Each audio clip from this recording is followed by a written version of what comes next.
Fortnite controller settings have been the most searched topic in Fortnite ever since linear and exponential came into the game, and that's because nobody really knows what they're doing with these sensitivities unless they actually sit down and learn what they all mean, which is what I've done for this video. And I thought I answered these questions in the past, but I saw some comments on my past sensitivity videos that were absolutely wrong, so I sat down to figure out the answers to those. So guys, put a lot of time into this. If you don't mind throwing a like on it, if it helps you out, that would mean a lot. But either way, it's your bro Rodey. Let's hop right into it.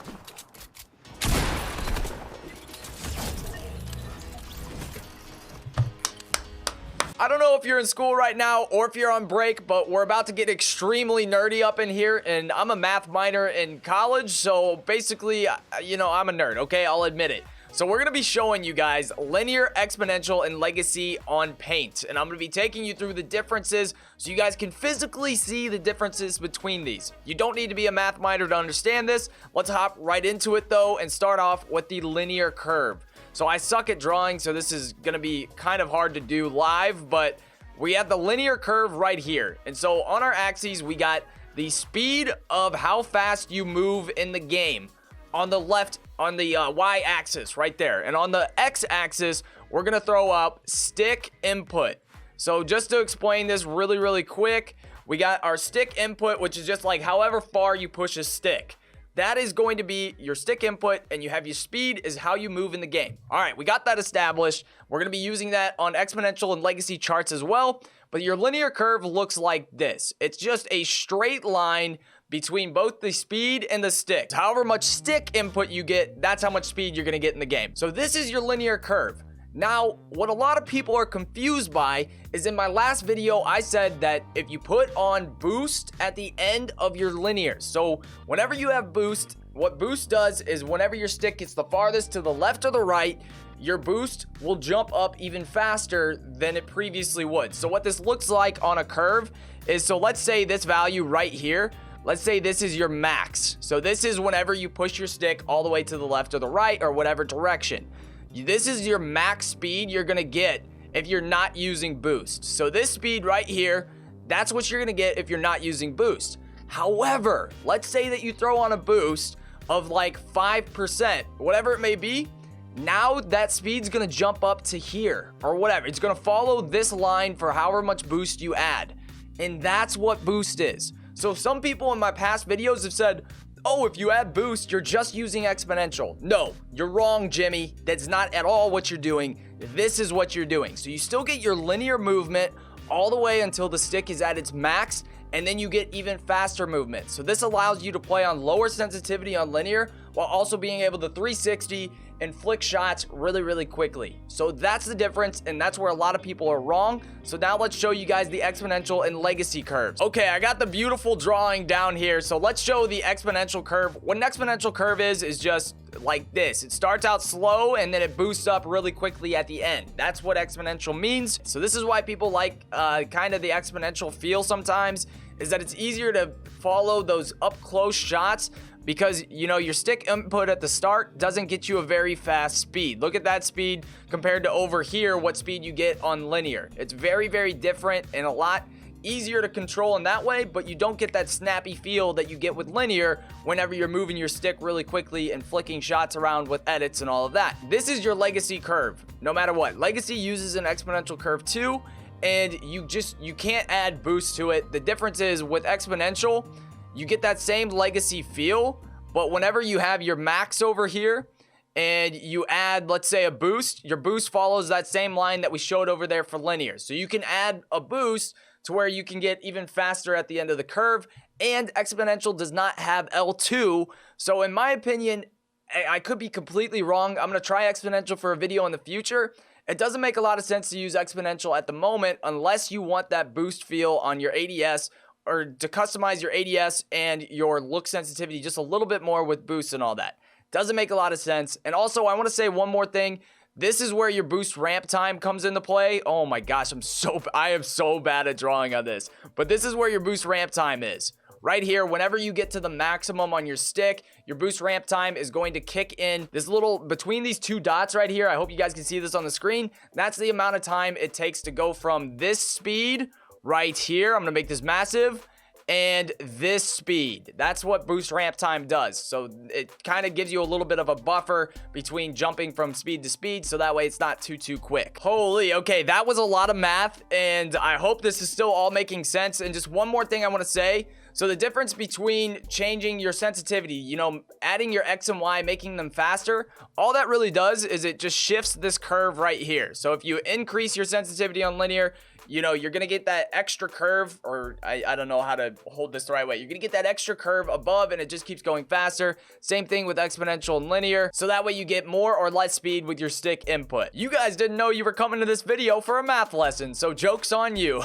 With all of that in mind, if you guys want me to try out exponential for a video, I definitely can. Exponential's the one between legacy and linear that I've tried the least. So if you want me to try it out, just let me know down below in the comments. But I just want to say, I have learned a couple things, you know, keeping that math in mind. I've learned a couple things that I didn't know in the past. So first of all, let's hop into the settings and get into the nitty gritty. So first of all, build and edit multipliers. Those things don't really change. So these are very similar to what I've talked about in my past videos. So go watch those if you haven't seen them already.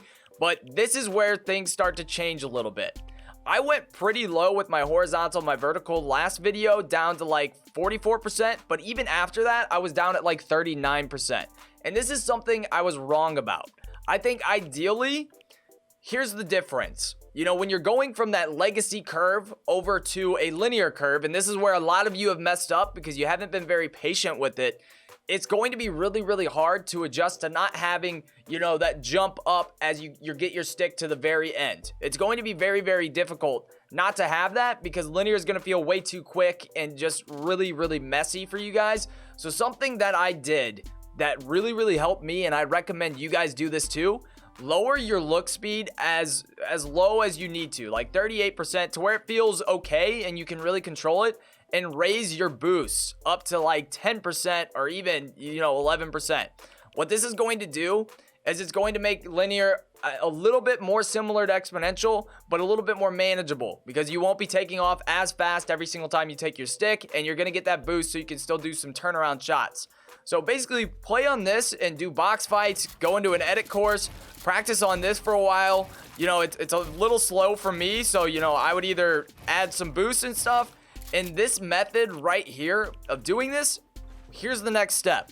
So what you're going to do next is, once this feels like it's too slow, which for me, it already feels really slow, I'm going to go in here. I'm going to raise my horizontal either 1 or 2% and my vertical 1 or 2%. And I'm going to lower my boost. And I'm going to do this 1% at a time, 2% at a time, whatever feels good to you guys. So you start doing this and you just inch your way up on your X and your Y sensitivities. You start lowering your boost. And let me tell you guys something. I'm not perfect at this game. You guys know that. I spend a lot of time on content and not as much on practicing. But something that's helped me so much is doing this. And I want to say ideally. So in the ideal situation, let's say you're an absolute god out there and you're just wrecking people in Fortnite.